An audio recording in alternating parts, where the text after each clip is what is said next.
Good morning learners, how are you? I hope all of you will be very fine. Today I am going to start a very new topic in English grammar, and all of you must be familiar with the use of is MR. लेकिन आज हम उसको समझेंगे कि is are am का प्रयोग कहाँ और कैसे होता है, और इज आर एम की सहायता से हम डायरेक्ट ट्रांसलेशन के बजाय इंग्लिश में ही कैसे वाक्य बना सकते हैं। तो इज आर एम का प्रयोग टू से व्हाट अ पर्सन, प्लेस और thing is means is are am का प्रयोग हम ये कहने के लिए करते हैं कि कोई व्यक्ति, स्थान या वस्तु क्या है। जैसे Ram is a good boy, Ram एक अच्छा लड़का है, तो हम ये बताने के लिए करें कि राम कैसा लड़का है, अच्छा लड़का है। India is a great country, Bharat एक महान देश है, भारत कैसा देश है, महान देश, ये बताने के लिए हम प्रयास करते हैं। आई एम अ टीचर, मैं एक टीचर हूँ। यू आर अ स्टूडेंट, आप एक छात्र हैं। तो इस तरह से चीज़ों को बताने के लिए हम इज आर एम का प्रयोग करते हैं। For example, Mohan is an honest boy, Mohan एक ईमानदार लड़का है। Sita is a beautiful girl, Sita एक सुंदर लड़की है। India is a great country, Bharat एक महान देश है। New Delhi is the capital of India, new Delhi Bharat की राजधानी है। तो इन सभी वाक्यों में इज वर्ब के रूप में प्रयोग हुआ है, तथा Mohan, Sita, India, new Delhi verb से पहले नाउन के रूप में प्रयोग हुआ है। और ये सभी वाक्य बता रहे हैं कि कोई चीज़, चाहे कोई व्यक्ति या कोई स्थान क्या है। जैसे I am a doctor in the hospital, मैं एक हॉस्पिटल में डॉक्टर हूँ। यू आर माई क्लासमेट, आप मेरे सहपाठी हैं। He is an intelligent student, वह एक इंटेलिजेंट स्टूडेंट है। तो इन सभी वाक्यों में वर्ब से पहले सीता, इंडिया, न्यू दिल्ली के रूप में नाउन के रूप में प्रयोग हुआ है, तथा आई, यू, ही प्रोनाउन के रूप में प्रयोग हुआ है। और इज, आर और एम वर्ब के रूप में प्रयोग हुआ है। अब हम जानेंगे कि सभी वाक्यों को हम बनाएंगे कैसे, हम डायरेक्ट इंग्लिश में कैसे बना सकते हैं। तो उसका स्ट्रक्चर है स्ट्रक्चर ऑफ सेंटेंसेस।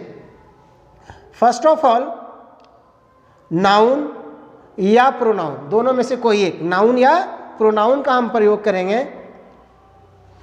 उसके बाद इज आर एम, इस नाउन और प्रोनाउन के अनुसार इज और इज आर एम का प्रयोग करेंगे। और फिर कोई एडजेक्टिव, विशेषता बताने के लिए विशेषण का प्रयोग करेंगे। और फिर लास्ट में फिर उस सेंटेंस के अनुसार हम नाउन का प्रयोग करेंगे। For example, Ram is a good boy, Ram noun है, इज वर्ब है, गुड एडजेक्टिव है, बॉय क्या है, नाउन है। तो इस तरह से एक सेंटेंस हुआ, Ram is a good boy, Ram एक अच्छा लड़का है। और इस स्ट्रक्चर को फॉलो कर ये सेंटेंस बनाया गया। दूसरा सेंटेंस है, Sohan is an intelligent student, Sohan एक तेज छात्र है। तो सोहन नाउन है, इज वर्ब है, एन इंटेलिजेंट एडजेक्टिव है, और स्टूडेंट नाउन है। तो हम यहाँ पे राम के स्थान पे, सोहन के स्थान पे कोई दूसरा नाम भी लिख सकते हैं। जैसे राम है तो मोहन हो सकता है। यहाँ पर हम प्रोनाउन ही का प्रयोग कर सकते हैं। फिर यहाँ पे भी प्रोनाउन ही का प्रयोग कर सकते हैं। इस तरह से Radha is a teacher in the school, Radha एक विद्यालय में शिक्षक है। तो राधा के जगह स्थान पर सी का प्रयोग हो सकता है, कोई दूसरे महिला का नाम का प्रयोग हो सकता है, और इस तरह से हम सेंटेंस को चेंज कर सकते हैं। अब है you are a poor man. तो अभी तक आपने देखा कि वर्ब से पहले सारा नाउन था, लेकिन अब यहाँ पे प्रोनाउन है। तो you are a poor man, we are student of class 10th, हम लोग 10वीं क्लास के छात्र हैं। दे आर माई क्लासमेट, वे सब मेरे सहपाठी हैं। तो इस एग्जाम्पल के आधार पर हम सबसे पहले नाउन का प्रयोग करेंगे, वो चाहे वो किसी व्यक्ति का नाम हो, किसी वस्तु का नाम हो, किसी स्थान का नाम हो। फिर या pronoun I, we, you, he, she, they, it, this, that, these, those, इन सभी प्रोनाउंस का प्रयोग हम कर सकते हैं और उनके अनुसार इज और यार और एम का प्रयोग करेंगे और फिर हम कोई एडजेक्टिव लगाएंगे और फिर अंत में नाउन लिखेंगे। और नीचे एग्जाम्पल्स हैं, जैसे I am a doctor in the hospital, Shri Narendra Modi is the prime minister of India. यहाँ पर हम चेंज कर सकते हैं, यहाँ पर प्रेसिडेंट का नाम लिख सकते हैं और प्राइम मिनिस्टर के स्थान पर प्रेसिडेंट लिखकर फिर हम वाक्य को बना सकते हैं। इसी तरह से यहाँ पर किसी हम चीफ मिनिस्टर का नाम लिख सकते हैं और फिर यहाँ पर चीफ मिनिस्टर लिखकर जिस स्टेट का चीफ मिनिस्टर है वो स्टेट का नाम लिख सकते हैं। तो इस तरह से हम एक ही वाक्य को चेंज कर सकते हैं, उसका सब्जेक्ट चेंज करके या उसका ऑब्जेक्ट चेंज करके। India is a big country, Bharat एक विशाल देश है, इसके स्थान पर कोई हम दूसरा देश का भी नाम लिख सकते हैं। यहाँ बिग के जगह पर India is a great country, India is a developing country, इस तरह से हम सेंटेंस को चेंज कर सकते हैं। आगे स्नो इज़ वाइट,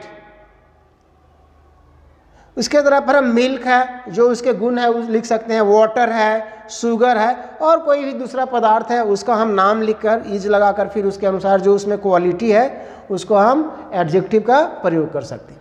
यह है how to change positive from positive to negative and interrogative sentence. अब जितने भी सारा ऊपर में एग्जाम्पल्स था वो सारे एग्जाम्पल्स अफर्मेटिव सेंटेंस के थे।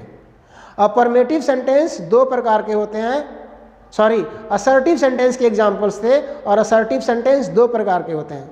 Number 1 affirmative and number 2 negative. Affirmative sentence को दूसरे शब्द में पॉजिटिव सेंटेंस कहते हैं और दूसरा हुआ नेगेटिव सेंटेंस।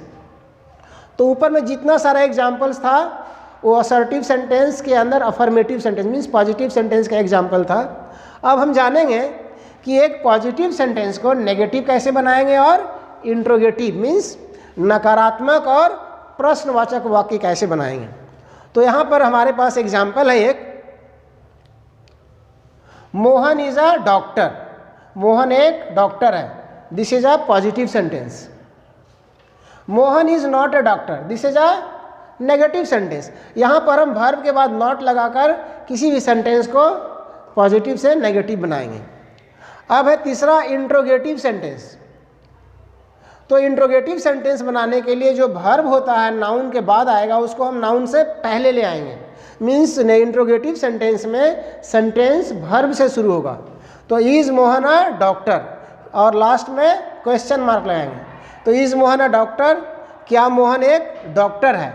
तो इसका हम पॉजिटिव आंसर दे सकते हैं yes Mohan is a doctor अगर वो है।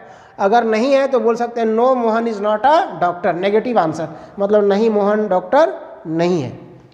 तो एक तो था पॉजिटिव क्वेश्चन, अब है ये नेगेटिव क्वेश्चन मीन्स नकारात्मक प्रश्नवाचक।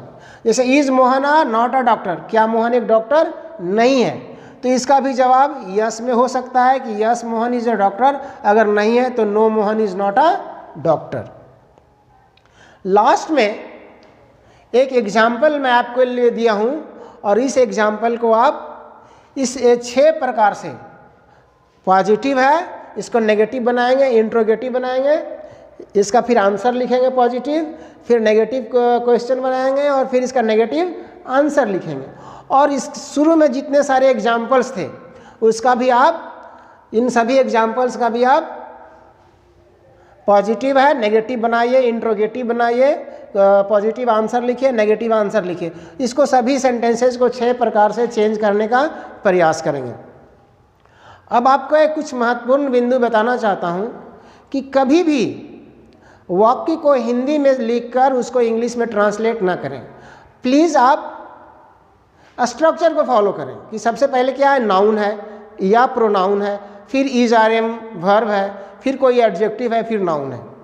तो जो भी आपके सराउंडिंग में जिस तरह का सिचुएशन आता है, कोई भी वस्तु है, कोई स्थान है, कोई व्यक्ति है, उनको उदाहरण लेकर आप डायरेक्ट इंग्लिश में सेंटेंस बनाएं। जैसे बोल सकते हैं my father is a doctor, your father is a teacher, he is a farmer, she is a housewife, these are green trees, this is my classroom, you are a student, I am a teacher, she is a beautiful girl. इस तरह से जितने भी सारे आपके surroundings में examples मिलते हैं उस पर प्लीज़ सेंटेंसेस बनाते रहिए, क्योंकि हम लोग हिंदी बोलने के लिए ना तो कोई स्कूल जाने का ज़रूरत पड़ा, ना तो कोई हमने व्याकरण पढ़ा, और सीधा हम अभी हिंदी बहुत अच्छे से बोल लेते हैं। उसी प्रकार